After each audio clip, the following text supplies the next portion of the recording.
The Honourable Member for Elgin, Middlesex, London. Thank you very much, Mr. Speaker. And today I'm truly honoured to actually have the opportunity to speak on this bill. Initially, I wanted to listen to all of my colleagues within the House, because I recognize that it's important to listen to all Canadians, and I recognize that the 338 parliamentarians bringing their views from their constituents is just as important as to listening to all the things that I have as well. Giving their views on it, as we have seen today, is so important. So therefore, I thank all the members taking part in today's debate. You know, my role as a parliamentarian is truly to do the fact-finding, speaking to the constituents that I represent, and making sure that I get the right message and make this decision and do what is right for my constituency and for all Canadians. And you know, from that, I decided to do a lot of town halls. I did a town hall. I sent letters to each and every physician in my riding. I had meetings one-on-one with many stakeholders, whether there were physicians that were dealing with palliative care or people who had family members with chronic illness. And I also received many emails, letters, as well as postcard campaigns. And to start, I just wanted to share one of the letters that I did receive from one of the physicians, one of the many, but today I just want to share this letter from Dr. Carol Harder. I'm emailing in response to your letter I received requesting information on my concerns about Bill C-14. Thank you for requesting physician input. I certainly appreciate having the opportunity to weigh in as a stakeholder in these decisions. This topic is obviously very important to me, and I'm trying to understand all of the implications of this to me and my patients. I appreciate the steps that have been put in place to provide checks and balances that will hopefully prevent abuse of this system by family or healthcare providers. I am concerned that many groups are calling for less restrictions and those who are currently in place dictating who applies for this and who is ineligible. I would ask that you, as our representative, continue to advocate for stringent restrictions with multiple layers of accountability to prevent abuse of this legislation. I understand the protection that is in place for the healthcare providers who will be consciously object to participating in physician-assisted dying, and again would appreciate your advocacy with medical bodies to ensure that this remains in place even for those physicians practicing in remote areas and that may be pressured to provide the service when no one else who does is available in the reasonable geographic distance. Thank you, Carol. It's letters like that is what I came together and all of this type of information when coming to a conclusion on how I will proceed as voting for as a representative of Elgin, Middlesex, London. You know, overall, I had many concerns when I saw this legislation. When I looked at the joint report, there were some great concerns for me, and things including eligibility to include mature minors and those with mental illness. There's the need for palliative care and physicians' rights. That's one of the biggest concerns I have, are the right for physicians, but mature minors, as being a mom, that's something very important to me. And you know, when I looked at this bill, when it came back, I felt that it was very, very necessary to vote in favor to send it to committee. I had to trust my colleagues sitting on that committee from all parties, and I would like to extend a great gratitude to the member from Royal. I had the opportunity to sit in some of those debates and those discussions, and I really got the opportunity to hear what people were saying. It's amazing the work that gets done in committee work, and I believe that many Canadians this week have seen the work that does not get here in Parliament, but it's at that committee level where we actually see good work getting done. So I would like to applaud the member from Mount Royal, as well as all of my colleagues who took part in that really important discussion. But you know, it's something about going and listening to the people. I got to listen to the people who were representing Dying with Dignity, who had one very far side compared to what some of the people who were proactive to make sure that we do not have euthanasia. So it's very different when you're listening to Dying with Dignity witnesses as compared to listening to the Association for Community Living. And you know, I also took home and I went and had these discussions with people within my community. And one of the members I met with was Dr. John Hoffus. He's not only a close personal friend, but he is a well-known, respected physician in Elgin, Middlesex, London, who just recently retired. But the biggest thing is he lost his wife from a liver disease, who had suffered for almost 3 years. And I wanted to pick his brain to see what were his thoughts, not only as a physician, but as a family member. And so he shared with me all of those trying moments he went through and all the moments that he went through when having to see his children and his children's children suffer from what their mother was going through. Another physician I reached out was Dr. Derek Vaughan. Derek Vaughan was a family physician, a general practitioner in St. Thomas for a number of years. And he has, in the last few months, he has now restricted his practice to going and doing palliative care only. So going from a general doctor to actually doing house visits with about 10 members in the community, as well as some long-term care homes. And I spoke to him because not only is he a physician, but he is a physician who is suffering from MS. So I really wanted to dig into his brain as well, and I think those were really important.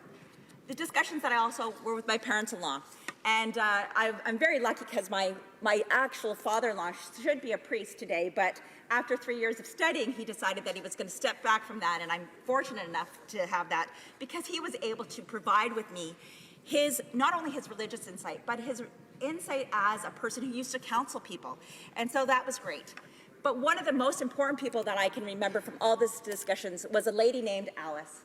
And Alice came to my town hall. She is a woman who is suffering with 2 irremediable diseases. And she said to me, Karen, I need this legislation. And to me, it's listening to the people like Alice. I listen to the people from all sides. But when I'm sitting down speaking to a lady who in the next few years will be losing her life and recognizing the pain and suffering that she will go through, it's those witnesses and those discussions that I have that really do affect me. Another part that I want to speak about this, and something that's going to come up, I'm sure, in future legislation, is mature minors. And as I said, and I think everybody in this House and everybody across the country has probably heard, I am the mother of 5 children. And you know, one thing that my children always said to me was, Mom, things are different than from when you grew up. I grew up on John Hughes films and Michael Jackson. Things were totally different back in the 80s, and those were great years. We're now in 2016 where our children are 100% wired all the time, whether it is on their cell phones or iPads or whatever. You know, whatever happens on a Friday night stays with them Friday night, Saturday morning, Saturday night, Sunday morning. It's a different time because what I'm finding is children are now living in a very much more of a chaotic world.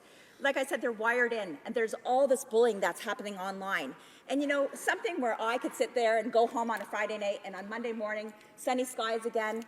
The children that we have today are not in that same situation. So we see a lot of mental effects that this has on their children. Even my own children have suffered from this, where you want to unplug them and help them. But unfortunately, society now is a part of our issue. And so, you know, it takes from them from becoming a child who is feeling very depressed to never being able to get out of that. And I'm thinking what's happening is we are now creating grievous conditions for them as well. So that is why when it comes to mature minors, I do not want to see that happen. Finally, when it comes to the palliative care issue, last month I had an aunt pass away. Her name's Aunt Catherine. She had suffered from cancer and had the most tremendous end-of-life care that you could ever ask for.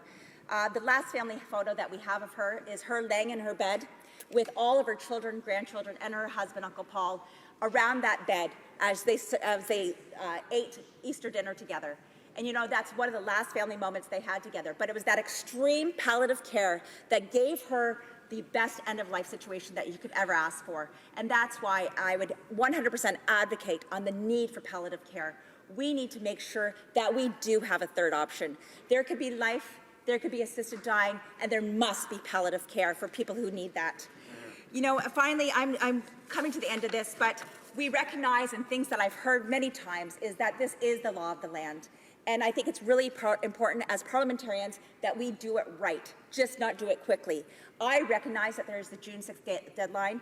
I am going to state that, you know, just a few minutes ago when we asked for that extension, I even myself have sat here and listened today to my NDP colleague. There are things that we're learning from every parliamentarian as they get up and they speak today, or, you know, hopefully as they were going to speak on Monday. And it's very unfortunate those rights have been taken away from us once again, because this is how we learn. This is how parliamentarians can educate one another and share the stories from what happened, whether it was my Aunt Catherine or things like that, so that when I'm sharing my things, you can actually have a different sense of what's going on. So, you know, I really am very happy to be up here today. When it comes to this motion, I am very concerned with what we have for amendments, and I hope that we can do more. At this time, I will be supporting the bill, but if there's ever any future motions to include mature minors or those with mental illness without having the palliative care option is there as well, I will not support this legislation in the future. Thank you. Okay. Questions and comments? The Honourable Minister of Transport. Thank you, Mr. Speaker, and I appreciate the heartfelt comments from my colleague across the floor. She obviously speaks with great sincerity and has definitely consulted with the people in her constituency. However, she did mention that the 6th of June was a deadline, and we feel very strongly about trying to respect that deadline. And I guess my question to her is, I can remember well over a year ago when the Supreme Court made its judgment, wanting the government of the time to proceed with, in an expeditious fashion, to begin the debate on this issue. Can she explain to me why the previous government, her Conservative Party, when they were in government, why they did not begin and why we have today this very rushed schedule? Thank you. Honourable Member for Elgin, Middlesex, London. Well, I thank you very much for the question. Back in 2015, when this came out, there was initially a panel set up that was set up by the former Justice Minister. But I look at the work that we have done today, and we can talk about these timelines. But, you know, let's be honest. This week, we did Bill C-2, Bill 6, Bill C-10, and Bill C-11. We had all of these things shifted off the order paper. So truly, I think what happened here is it was a very, very important bill. But unfortunately, when it came to the agenda of what we were supposed to be discussing and what we were discussing, there was a lot of political games being played at that time, and actually taking away the official opposition and the opposition members on this side, taking away their rights to debate this. So we can talk about that, but let's be honest of what's happened this week. We lost hours and hours and hours of crucial debate because of the actions of the government. Thank you. Good answer. Questions and comments? Questions et commentaires? L'honorable député de Rimouski, Neigette, Témiscouata-les-Basques. Merci beaucoup et merci beaucoup à ma collègue d'Elgin Middlesex Elgin. Je connaissais son prédécesseur. Je ne sais pas ce qu'ils mettent dans l'eau dans cette circonscription-là, mais c'est vraiment intéressant de voir que, comme son prédécesseur, il y a vraiment un respect pour l'institution, un respect pour les gens qui la composent également. Alors, j'aimerais la remercier pour le ton qu'elle a utilisé, pour les arguments qu'elle a avancés également. J'aimerais dire dans ma question, en fait, avant de formuler ma question, que la seule vraie collaboration qu'il y a eu entre le gouvernement et l'opposition sur cette question extrêmement importante, ça a été lors de la préparation du rapport au gouvernement. Et cet exercice-là, et j'ai eu l'occasion de siéger à l'une des réunions, a été un exercice de collaboration exceptionnel entre les membres du Sénat, tous partis confondus, et les membres de la Chambre, tous partis confondus. Malheureusement, le projet de loi que l'on a devant nous est très différent des recommandations qui ont été formulées. Et déjà là, ça devrait nous inquiéter. Il y a aussi l'insistance de la part du gouvernement que le 6 juin est une date butoir incontournable, sinon il y aura un vide juridique extrêmement dommageable. Ce qui, à mon point de vue, est faux, parce que la Cour suprême a établi un cadre juridique à l'intérieur duquel nous pouvons, temporairement à tout le moins, évoluer. Alors, j'aimerais avoir les commentaires de ma collègue sur les étapes qui se offriraient au gouvernement pour qu'il puisse y avoir un travail réellement collaboratif sur le projet de loi C-16 et qu'on puisse, à l'exemple du Québec, pouvoir attirer le plus grand consensus possible sur la question, sachant que l'unanimité, de toute façon, sera impossible. The Honourable Member for Elgin, Middlesex, London. Thank you very much. And first of all, I'd like to thank the member for his kind words. We just do it right in Elgin, Middlesex, London. I think that's the way we do it. You know, it's about serving the people, and that's what I've always said. You know, that's what we're supposed to do here. And when we talk about the June 6th deadline, it is important that we are consulting with all Canadians. And yes, the Joint Committee, the report that came from the Joint Committee is very different than what we see in the legislation. You and I, that's why we're here. We're supposed to be debating. You and I have different opinions on that. But at the same time, if we would have had the respect from the government, we would have been able to get more done. I do applaud the committee that did the work after the legislation was created, and I do applaud them for the hard work that they did. I know that they all sat down there and went through there, but I think when it comes to the amendments, we have 2 hours debate on amendments, and that's just not enough. We need to do more, and if we're supposed to be representing Canadians, we need 338 people representing Canadians, not 188. So thank you very much for your time. Good.